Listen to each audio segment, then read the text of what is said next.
Yo, it's Eddie Ortega, and today I'd like to talk to you about how to deal with perfectionism. Just recently, I made a video about how I developed confidence when drawing. In that video, I showed a bunch of sketches where I kind of showed my progression, how things started, and kind of like how it progressed as I developed more confidence in my ability to draw.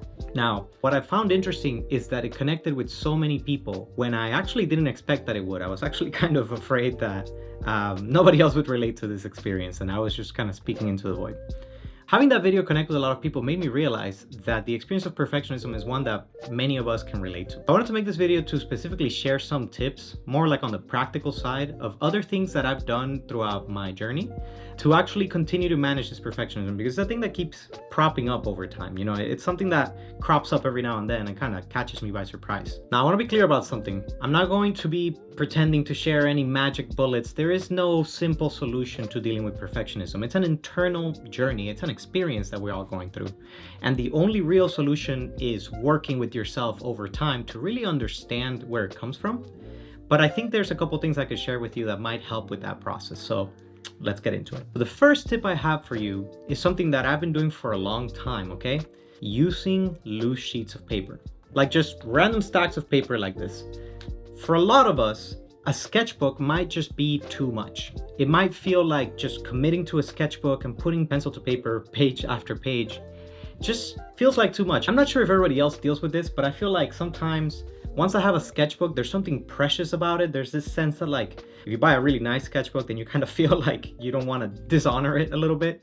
But even so, even if you have a crappy sketchbook, the simple sense that like one drawing comes after another can really get in the way, because you know, if you had a really good drawing last page, then when you go put something on the new page and it's not as good, you might feel self-conscious about it. Or the other way around, if you have a bunch of bad pages, you might open your sketchbook and kind of feel bad, right? So if you can relate to that experience, I want to suggest to you just keeping lots of loose sheets of paper and drawing on those. I literally just keep a big stack of printer paper, like, you know, copy paper that you can find at the office supply store. And whenever I feel like drawing, and I just kind of keep it ready to go, you know, leave a pencil around. And whenever the mood strikes, I'll just come over to that stack of paper and just kind of doodle around. And if it doesn't work out and I really hate it, I could just kind of grab that page and tuck it away, shove it somewhere, and just start fresh on a new page. And this, just the sheer sense of getting rid of the sketchbook, actually, believe it or not, can actually really help with just letting yourself be a little more loose and not be super precious. It doesn't have to be kept in this log forever that you can always see, you know. And the other really cool thing about keeping just stacks of paper and drawing on those is that you can kind of just group up those stacks of paper in different groups. And then I usually do that as a way of kind of sectioning off. These are drawings that were working out, or things that I learned, or this was a series where it wasn't really working.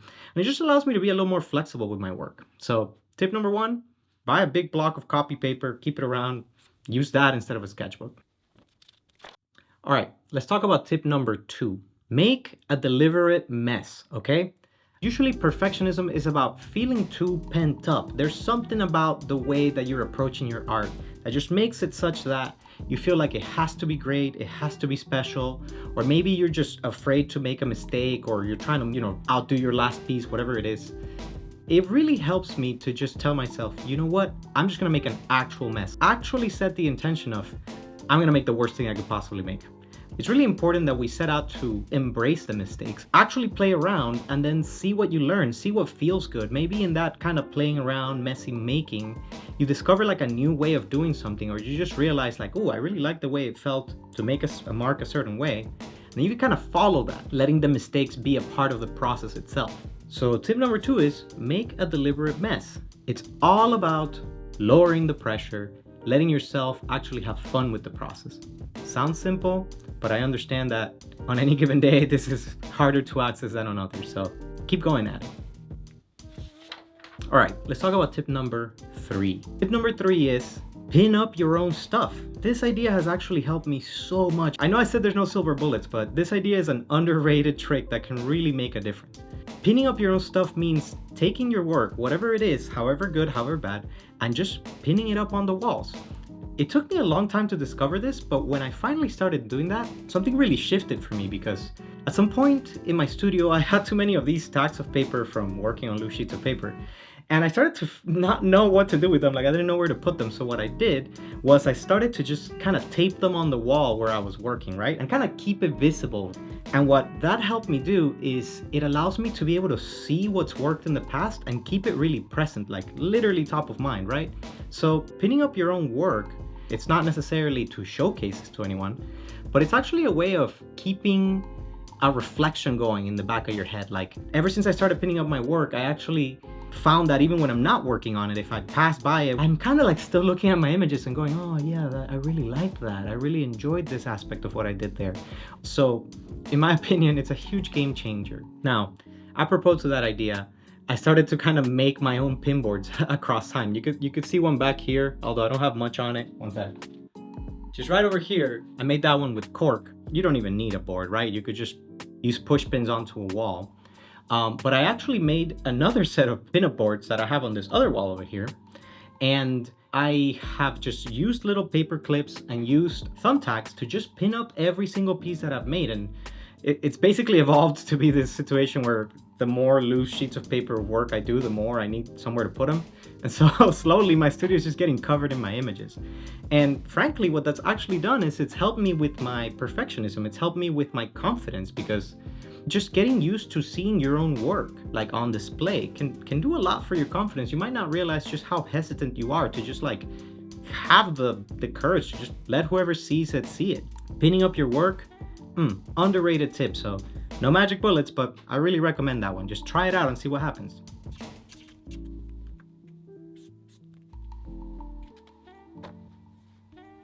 All right, let's talk about tip number 4. This one might come in a little bit as a surprise, but I think one of the easiest cures for perfectionism is actually community. This whole thing about the artistic journey, getting good at drawing, whatever your thing is, I think that one of the reasons why perfectionism has gotten worse over time is with the internet era is that it's all these individualized personal journeys. It's me and my art, me and the things that I want to create, and the whole world is going to be my consumer, right? I feel that finding and creating community around creativity is a huge boost for letting loose and for doing this whole thing that we're talking about, that lowering of the expectations, right? Personally, throughout my life, I've always had like at least 1 or 2 friends that I can just talk to, that I could show my work to and be like, hey, check out this thing I made. Having this kind of community around your creative practice can really change the mindset to playfulness and enjoying quality time with people.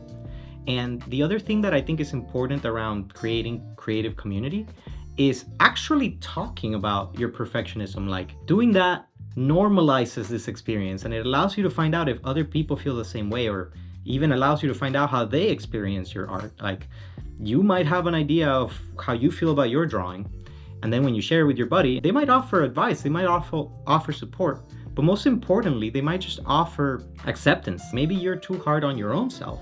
So I want to offer that idea to you.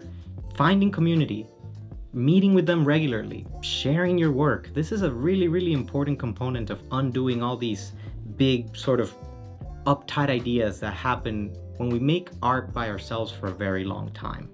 And anyway, it just makes the whole journey much more fun. Like all your struggles, all your successes, all of that stuff is just more interesting, more beautiful, and honestly more enjoyable when you do it in community. So do you have anybody that you could be making art with or sharing your art with? Reach out to them.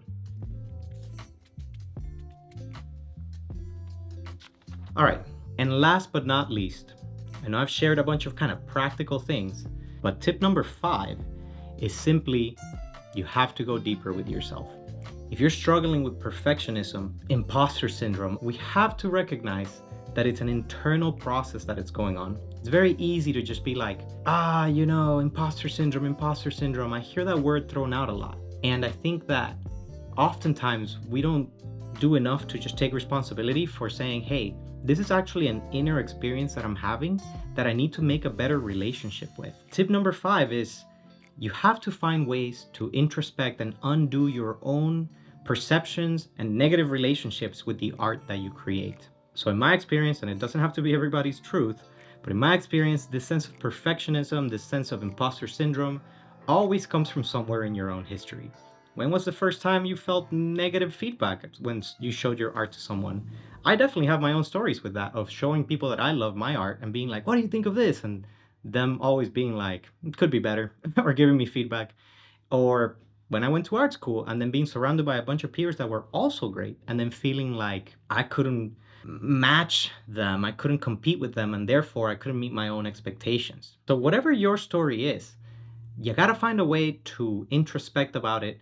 And slowly, this is not gonna happen overnight. You're not gonna one day have one therapy session or one journaling session and wake up the next day and be cured, okay?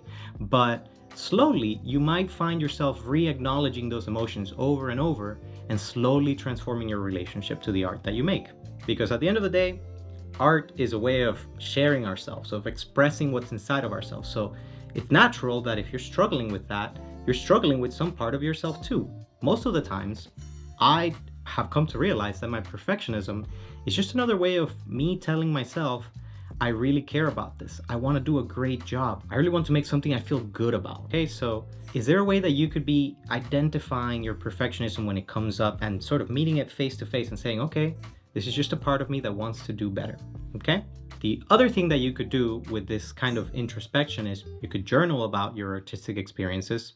Believe it or not, going to therapy didn't just help me with my relationships. It helped me with my art, my relationship to myself, okay? So see if you can introspect in ways that help you.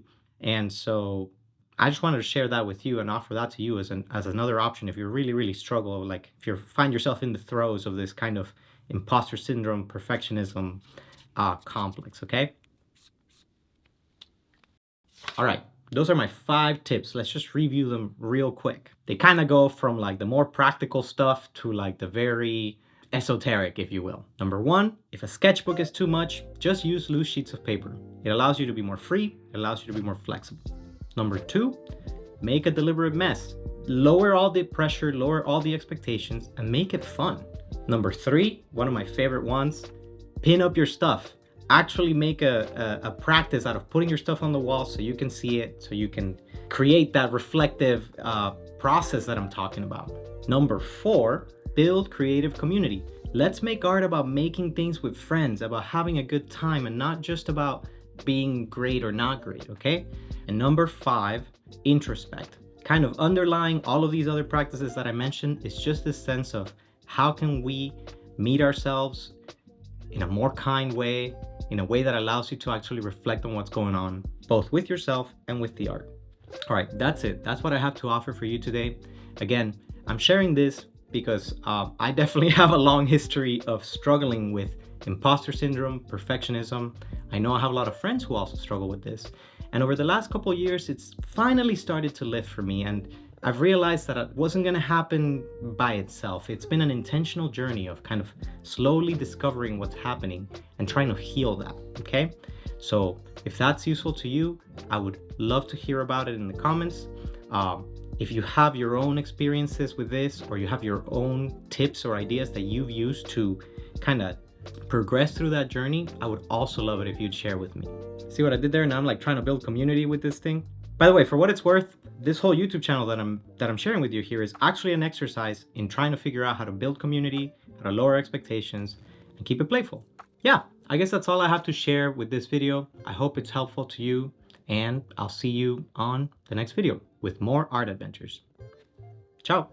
Oh yeah, I don't know why I always forget, but if any of that is useful to you, if you find that exciting, if you want to go on this art adventures with me, subscribe to this channel, like this video, share with your friends. Let's make that community. Let's see if we can have fun together. Okay, I'll see you now, for real. Bye.